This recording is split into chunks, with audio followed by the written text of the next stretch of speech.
Assalamu alaikum everyone, this is Mohamed talking about the position of the letter Noon. Noon, Masnoon. Masnoon. In the middle, it's connected from both sides, just like that. At the end, it could come just like this, or in this one, connected or not connected.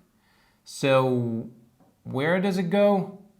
In the beginning, it could be like that. Again, in the middle, connected from both sides.